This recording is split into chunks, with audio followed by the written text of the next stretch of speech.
if the moon is a light and not a plane, everything you've ever been told is a lie.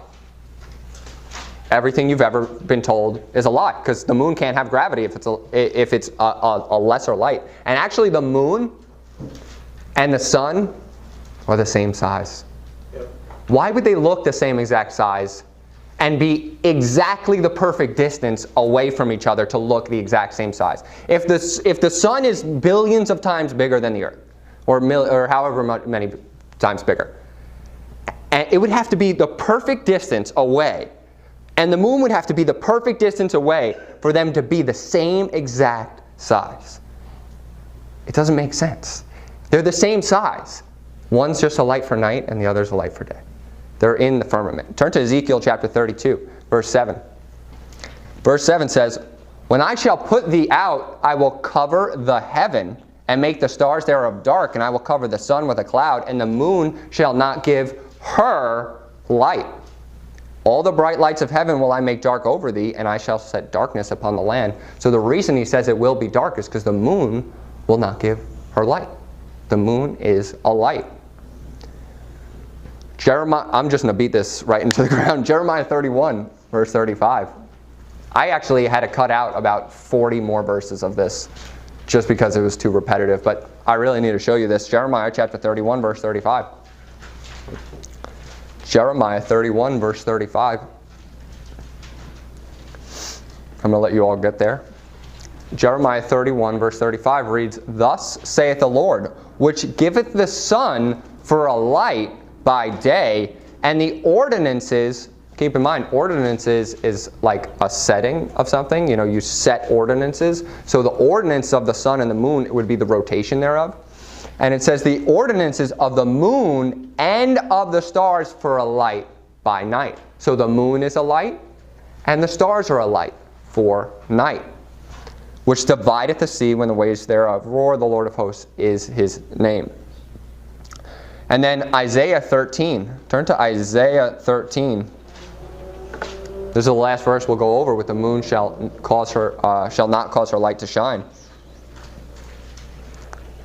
Isaiah chapter 13 and verse 10, it reads, "For the stars of heaven and the constellations thereof shall not give their light. The sun shall be darkened in his going forth, and the moon shall not cause her light to shine." The moon's light, her light. The moon gives off its own light, and it is not a plane you can land on. That's why the moon landing was a fake. And that's why the guy looked like a nut job when he was trying to explain how he landed on the moon, because you can't land on a light. It's just not possible. It doesn't make sense. Turn to Genesis chapter 2.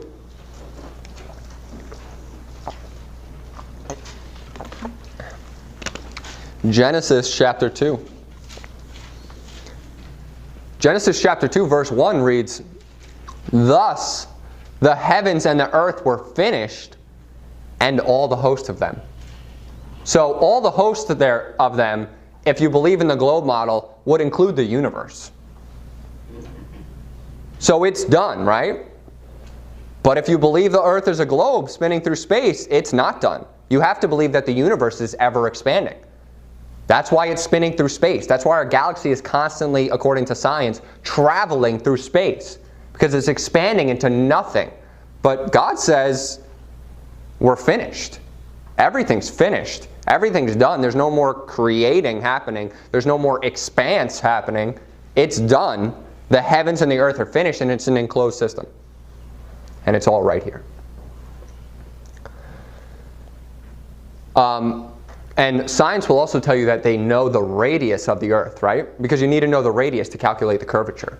So they know the radius of the earth. They know how wide the earth is in their sphere model. Turn to Job chapter 38. Job chapter 38. I'm going to prove to you that you can't find out the radius of the earth because it's a flat earth. And God says you can't find it out, and I believe him. Job 38, verse 4. It says, "Where wast thou when I laid the foundations of the earth? Declare if thou hast understanding. Who laid the measures thereof, if thou knowest? Or who hath stretched the line upon it? Hast thou perceived the breadth of the earth? Declare if thou knowest it all. So God is saying you can't find the radius of the earth. You won't find out the radius of the earth because we're not trying to measure a radius. Mind you, it's not a sphere. And I'm sure maybe we could measure from endpoint to endpoint, but they're not going to let us do that because, you know, they all are pushing this globe theory. But that's still not the radius up and down. You know, we'll never find that out. We'll never know that. And it says, who has stretched a line upon it? I'll go into that more, but a line is a unit of measurement or a way of measuring a straight, flat, fixed plane. You don't use a line. I'll prove that to you from the Bible, that you don't use a line to measure something that's curved. You don't use a line to measure something that is curved. Turn to 1 Timothy chapter 6. Turn to Isaiah chapter 44. I'll read this verse for you. Isaiah chapter 44, verse 13.